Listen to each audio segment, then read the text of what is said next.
A central premise of my campaign for president was to change the tax code that was too skewed towards the wealthy at the expense of working middle-class Americans. Tonight, we've done that. Thanks to the votes of Democrats and Republicans in Congress, I will sign a law that raises taxes on the wealthiest 2% of Americans while preventing a middle-class tax hike that could have sent the economy back into recession and obviously had a severe impact on families all across America. I want to thank all the leaders of the House and Senate.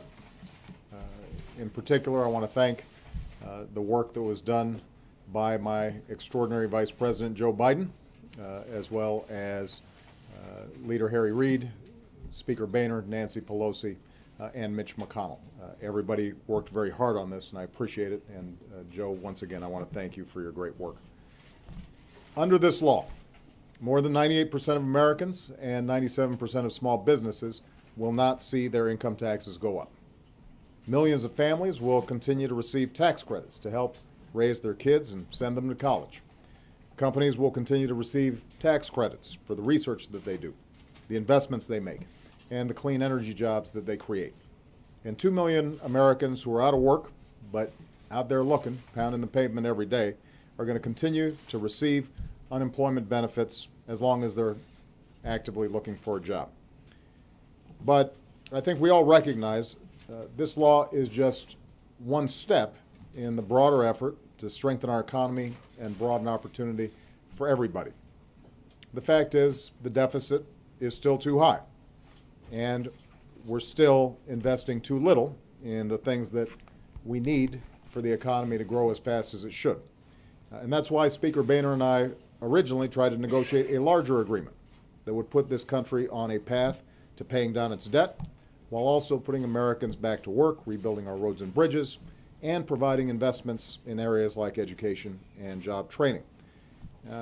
Unfortunately, there just wasn't enough support or time for that kind of large agreement in a lame duck session of Congress. And that failure comes with a cost, as the messy nature of the process over the past several weeks has made business more uncertain and consumers less confident. But we are continuing to chip away at this problem, step by step. Last year, I signed into law $1.7 trillion in deficit reduction. Tonight's agreement further reduces the deficit by raising $620 billion in revenue from the wealthiest households in America.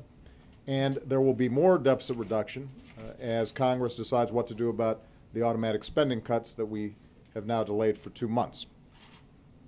I want to make this point. As I've demonstrated throughout the past several weeks, I am very open to compromise. I agree with Democrats and Republicans that the aging population and the rising cost of health care makes Medicare the biggest contributor to our deficit. I believe we've got to find ways to reform that program without hurting seniors who count on it to survive. And I believe that there's further unnecessary spending in government that we can eliminate. But we can't simply cut our way to prosperity. Cutting spending has to go hand in hand with further reforms to our tax code so that the wealthiest corporations and individuals can't take advantage of loopholes and deductions that aren't available to most Americans. And we can't keep cutting things like basic research and new technology and still expect to succeed in a 21st century economy. So we're going to have to continue to move forward in deficit reduction, but we have to do it in a balanced way, making sure that we are growing even as we get a handle on our spending. Now, one last point I want to make. While I will negotiate over many things, I will not have another debate with this Congress over whether or not they should pay the bills that they have already racked up through the laws that they passed. Let me repeat. We can't not pay bills that we've already incurred.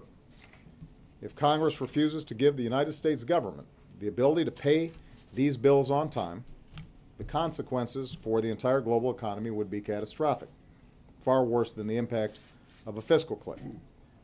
People will remember back in 2011, the last time this course of action was threatened, our entire recovery was put at risk. Consumer confidence plunged, business investment plunged, growth dropped.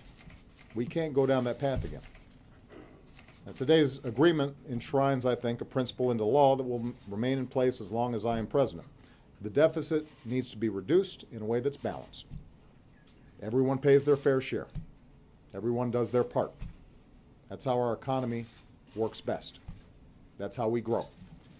The sum total of all the budget agreements we've reached so far proves that there is a path forward, that it is possible, if we focus not on our politics, but on what's right for the country. And the one thing that I think hopefully in the new year we'll focus on is seeing if we can put a package like this together with a little bit less drama, a little less brinksmanship, not scare the heck out of folks quite as much.